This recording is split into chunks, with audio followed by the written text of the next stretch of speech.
Olá, o inverno chegou e com ele as doenças oportunistas, gripes, resfriados, sinusites. O frio traz mudanças no corpo e é preciso tomar uma série de cuidados com a saúde, principalmente com o coração. Seu Luiz faz do agasalho um eterno companheiro. Apesar que se tiver um pouquinho de sol, você já quer tirar, né? Mas o agasalho, sim. Levanto com o agasalho. Isso porque nos últimos 3 invernos a saúde dele piorou.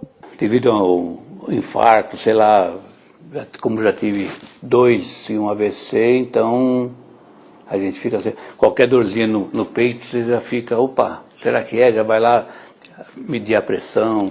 Não foi coincidência. Na época mais fria do ano, a mortalidade por infarto agudo do miocárdio aumenta 30%, de acordo com pesquisa do Hospital das Clínicas da USP.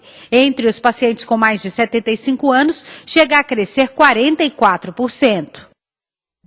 E para falar sobre os cuidados com a saúde no inverno, recebemos Daniel Magnoni, nutrólogo e cardiologista do Hospital do Coração, e Carlos Alberto Pastore, cardiologista do Instituto do Coração, do Hospital das Clínicas da Faculdade de Medicina da USP.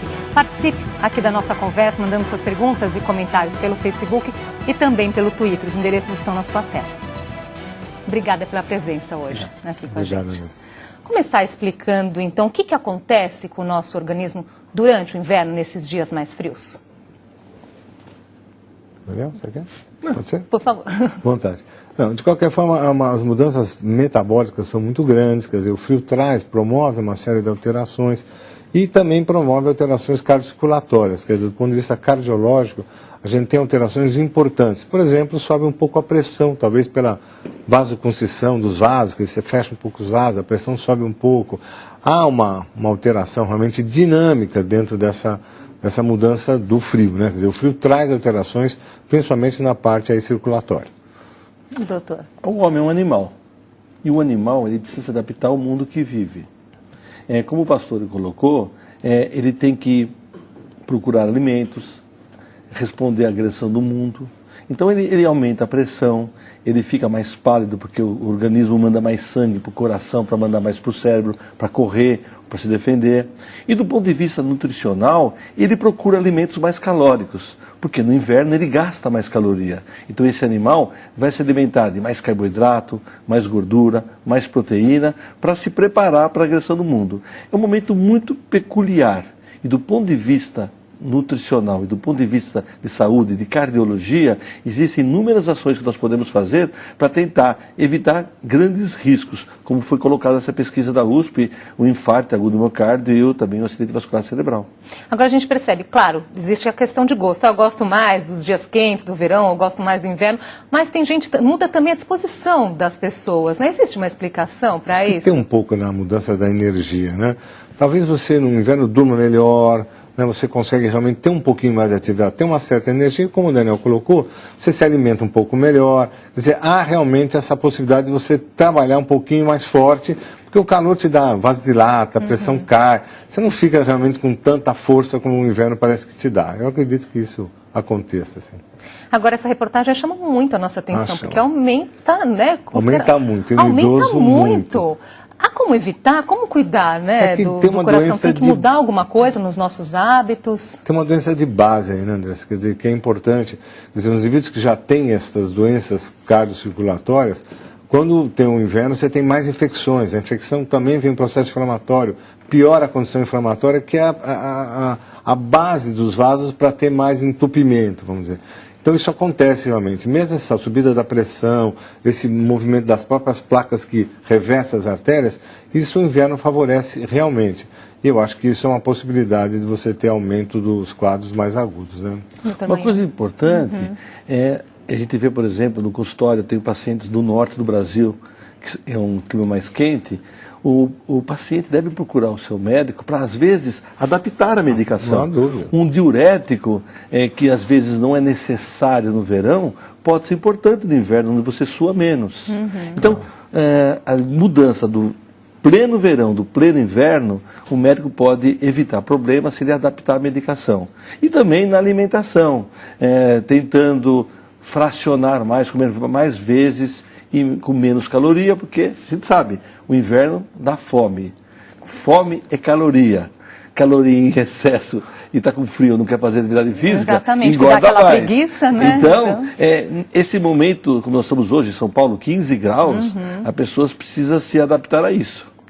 Olha, os nossos repórteres da TV FURB de Blumenau e TVE do Rio Grande do Sul foram às ruas para saber como fica a saúde das pessoas no inverno. Como fica a saúde da senhora durante o inverno? Durante o inverno é assim, farmácia, hospital, porque a gripe, a imunidade é baixa, né? Então, para mim, que tenho muito problema de respiração e gripe, eu sou bem franca, é farmácia todos os dias, que a dona da farmácia já me conhece. Rinite alérgica.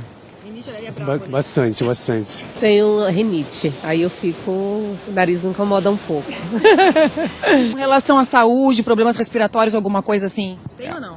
Não, eu não tenho, mas tenho familiares que têm problemas de respiração, que sofrem com a chegada do inverno, obviamente, com certeza. Pois é, né? Surgem aí as ites de todo tipo. Alergias né? respiratórias, elas aumentam muito no inverno, né, Anderson? Muito, principalmente a que aumentou, a asma, a rinite, né, que são as mais prevalentes, e você observa que as pessoas sofrem muito com isso, porque a mudança de temperatura promove. Claro que tem a sensibilidade pessoal, mas acho que é o mais chato mesmo, são realmente Quais essas são as mais comuns? Eu acho que a asma e a rinite, mas você pode ter as otites, sinusites, vem um grupo das ites quase todas do ponto de vista respiratório, né? Principalmente com o inverno, eu acho que elas são mais respiratórias, né? Uma das coisas boas que nós temos hoje em dia é a vacinação. A vacinação ao idoso, à população de uma forma geral, diminuiu muito as pneumonias, as internações nos hospitais por pneumonia. Agora tem uma coisa interessante, nós temos menos infecção intestinal, menos gastroenterocolite, porque a temperatura fria, por exemplo, na comida por quilo, nesses buffets, em casa também, a comida ambiente fria diminui a proliferação de bactérias que contaminam a comida, os cremes, os molhos, e nós temos no Hospital do Coração uma diminuição da procura por diarreia, desidratação na época do inverno. Nós temos mais infarto, mais pneumonia e menos gastroenterocolite. No verão as coisas se alteram. É todo dia alguém desidratado, alguém precisa ser internado às vezes por desidratação e infecção intestinal. Quer dizer, não é o caso só de colocar aqui o inverno como um grande vilão, né? Cada estação tem aí, sazonal, né? Tem as coisas sazonais. Mas acho que a hidratação, o Daniel comentou, mesmo no inverno as pessoas têm que se hidratar, porque às vezes as pessoas não tomam muita água no inverno. Porque não tem sede, né? Exatamente. E às vezes os idosos precisam mesmo ficar preocupados com isso, né? Pois é, a questão dos idosos. Os idosos precisam redobrar a atenção, então, também nessa época? O que dizer para essas pessoas? Não tenha dúvida. Idoso, e hoje idoso não é mais assim de 60 anos, nós temos idosos de 90, mais de 100 anos no consultório. Mas também o idoso no Brasil é 65, é bem diferente, o idoso engloba muitos perfis. Mas as pessoas com mais idade têm que se preocupar com hidratação. O idoso sente menos cheiro, sente menos aroma da comida e também tem menos sede. Então nós temos que educá-lo para se hidratar. E uma forma legal é, além da hidratação com água, hidratação com sucos, com chás, porque você fornece vitaminas e minerais. E que outra, né? Exatamente, porque a água não está só, né? A hidratação não está só na água em si, está nos alimentos também, não está? Na sopa, no caldo, um caldo de carne, de legumes à noite, para todo mundo é bom, né? Porque fornece caloria, é quente, mas o idoso é muito importante que ele entenda que, mesmo que não tenha sede, aumente a sua ingesta. E as sopas são boas, o inverno é maravilhoso. Sim. As crianças na outra ponta também têm que se preocupar. Acho que são as duas pontas, como o Daniel colocou. Os idosos e as crianças, que são muito mais sensíveis a essas modificações de temperatura, né? E elas sofrem muito, principalmente essas que não estão com o sistema imunológico ainda desenvolvido, até 5, 6 anos. Então elas também sofrem muito. Ele colocou bem que as vacinas ajudam muito, né? Mas não há dúvida, há um grupo de crianças que procuram o pronto-socorro o tempo todo por causa dessa dificuldade respiratória. Né? Agora, voltando a essa questão aí da importância da vacinação, acho que vale aqui fazer um alerta no sentido que a gente sempre ouve, né? Durante até a época da campanha da vacinação, eu não vou me vacinar porque aí sim é que eu vou pegar a gripe. Isso realmente é um mito e que as pessoas ficam com medo de tomar vacina e tem as repercussões da vacina. Em geral são muito pequenas, quer dizer, realmente não tem nada que possa ser tão agressivo de ficar doente por causa da vacina. Não é o que acontece habitualmente, acho. Tem duas vacinas, a da gripe e de pneumonia. A de pneumonia é um grande ganho social. É importante que os idosos se vacinem com pneumonia. Essa da gripe, é como o pastor falou, uma lenda urbana. Todo idoso, todo velhinho que vai no consultório não quer tomar. Você tem que fazer um trabalho apostolar para explicar que realmente ele vai tomar vacina, vai ter o seu resfriado, mas uma qualidade de resfriado melhor. É uma coincidência isso que acontece? É porque na época você tem mais doença respiratória. E os idosos, uma doença respiratória grave, uma internação, ele perde muito da função. E pode ser porta para fazer um acidente vascular cerebral, um infarto. Então, prevenir doença respiratória para os idosos é muito importante. Fumantes, né? Isso é muito importante. Realmente. E um outro resultado disso tudo é que nessa época também o volume da venda de antigripais aumenta bastante. Mas é preciso ter muito cuidado com esses medicamentos que parecem inofensivos. Dor de cabeça, tosse, nariz congestionado. Sintomas comuns nesta época do ano. Mas o comerciário Elvésio Alves sabe bem o que fazer. Eu normalmente é o chá caseiro. É um alho com um limão, um gengibre. Eu não tenho o hábito de procurar o hospital, não. E a atitude do senhor Elvésio está correta. Os medicamentos antigripais devem ser usados com moderação. A composição pode provocar interação com outros remédios e acabar causando outros problemas de saúde. O tempo frio faz com que as pessoas fiquem em ambientes mais fechados, que favorecem a transmissão do vírus e o aparecimento das gripes e resfriados. Neste caso, prevenir é mesmo melhor do que remediar. Pois é, as pessoas sempre recorrem a um remedinho aí nessa época. Um grande perigo. Né? Esses remédios de automedicação, eles têm os compostos misturados. Um é um anti-inflamatório, pode ser normal, mas eles têm uma coisa chamada antihistamínico. São substâncias que diminuem a produção de secreção. Dá um bem-estar, mas a secreção é uma defesa do nosso organismo para eliminar as bactérias. Se você diminui a produção de secreção, aquelas bactérias ficam lá. E isso, às vezes, por 2, 3 dias melhora, mas depois vem um efeito rebote.